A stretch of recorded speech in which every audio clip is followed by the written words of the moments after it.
Barbara is a nutritionalist with over 20 years experience working in the food industry and farming sector. She was awarded a Nuffield Farming Scholarship in 2017 to travel and research solutions for better quality diets.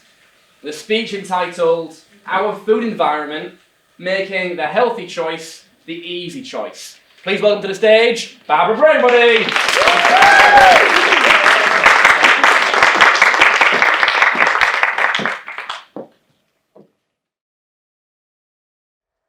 There is something slowly killing my family. Imagine you're at the doctor's surgery waiting for your blood test results, and she starts the consultation with the words, "I don't want to worry you." Well, that was me. July 2017, after 8 weeks of international travel, returning home, feeling unwell, and finding out that I was pre-diabetic, at risk of type 2 diabetes. It was a shock, but it shouldn't have been a surprise. Type 2 diabetes is the single biggest cause of death on both sides of my family. Genetically, the odds are stacked against me. But it's the environment around me that affects my food choices. Having said that, with a lifestyle of Prosecco parties and with being on first name terms with the waitresses in my favourite restaurant, it was never going to end well.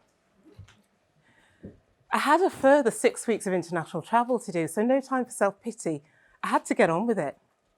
But I needn't have worried, because as I travelled through Hong Kong and Shanghai and South Korea, healthy meals packed full of vegetables were everywhere I went. In fact, I've been travelling for several weeks before I realised that I hadn't had any chocolate. Not because I didn't want to, but chocolate hadn't been obvious in my food environment, and I hadn't missed it. I returned back to the UK fitter and leaner, and realising the importance of the food environment and its influence on our health. Am I still scared of type 2 diabetes? Oh yes, but I've ditched the drink, I eat way more vegetables, and I've taken up active hobbies. Let me take you back to the 1980s, the time of Finder's crispy pancakes, VHS video, and rollerblades. Marks & Spencer's, the nation's upmarket food store, was building on the success of its first ready meal. Anyone? Chicken Kiev with garlic. Those of you remember, you know. And Walls had launched the Viennetta soft white ice cream with its layers of crunchy chocolate folded in. Food was exciting, food was innovative, and food was very, very processed. In the drive and the rush of the food industry to bring us bigger, better, and cheaper food, somehow the importance of our relationship with food and its value to our health was lost. The penny drop moment came for me after a 15-year career in the food industry. I left my job at one of the UK's largest food manufacturers and went back to university to retrain as a nutritionist. I then spent 2 years later, I was then travelling around the world, funded on a Nuffield Farming Scholarship, researching healthy diets and looking for solutions to our nutrition. We need a culture change, and the food industry needs to be part of the solution. Let food be thy medicine, let medicine be thy food. We've all heard that phrase, right? The one attributed to Hippocrates. He actually never said that. Thankfully, though, it's been helping us make stronger links between food and health ever since. But food is not medicine. Medicine is something you take to heal your body from disease. Food is what you need to nourish and sustain you and have interactions socially and culturally. Think office cake, pizza parties, and Sunday lunch. Now, I'd like to ask you, the audience, about your relationship with food. So I'd like you to answer a series of questions. So let's get started. I'd like you to raise your hands if you enjoy your food. Fantastic, loads of people. Okay, great. Now, I'd like you to raise your hands if you make your food choices based on taste. A few, great, don't be shy. Now raise your hands if you make your food choices based on convenience. A few, okay. Now, raise your hands if you make your food choices based on the recommendations of Public Health England. No one? No. Trying doesn't count. You see, I thought so. No one. And we need to remember, as food producers, food manufacturers need to remember that when presenting options to the consumer. Now, back to my travels. As I was traveling through Hong Kong, Shanghai, and South Korea, I realized that the healthy choice is the easy choice. The tasty street food of vegetable stir-fry and noodles, the train station lunch of nourishing chicken porridge with vegetables, and the afternoon tea with the sticky bread buns filled with bean curd were a world away from the sandwiches, crisps, and chocolate meal deals in the UK. We need to make the healthy choice the easy choice. We need to change. We need a culture change, and the food industry needs to be part of the solution. There are foods that we obsess about, try and ban from sale and exclude from our diet, but healthy and affluent people in this country have a choice.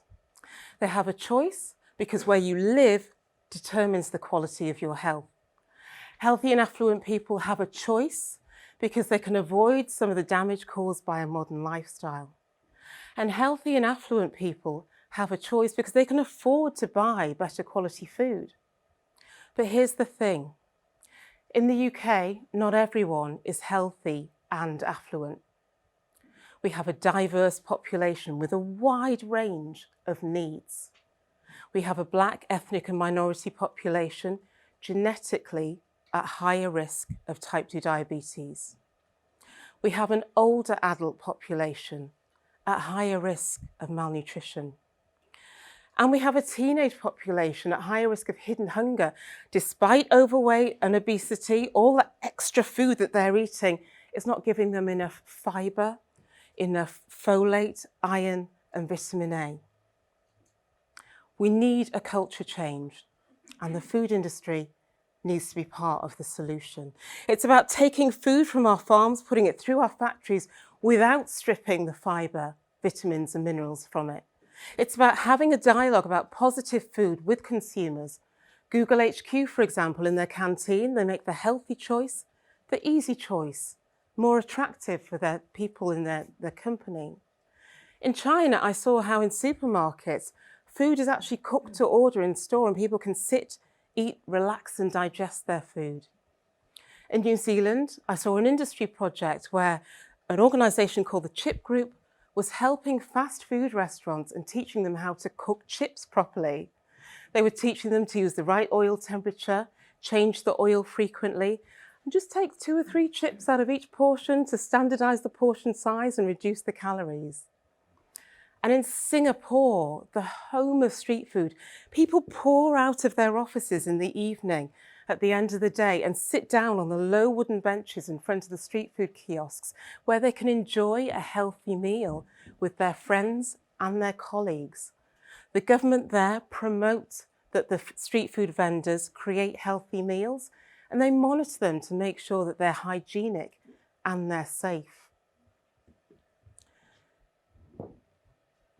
We need a culture change, and the food industry needs to be part of the solution.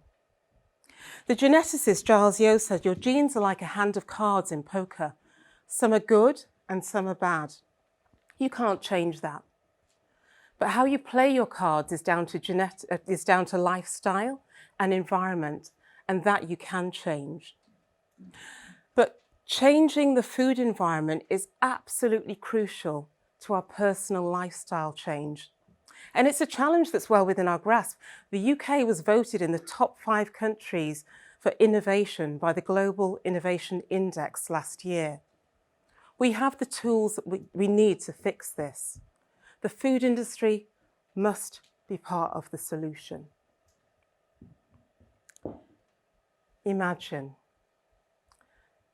you're at the doctor's surgery waiting for your blood test results. The waiting room is tense with anxious patients, and the memories of your last appointment hang over you like a cloud. Sorry to keep you waiting, says the receptionist as she slides over the printout. Here are your results. Everything's fine. The doctor doesn't need to see you. Thank you.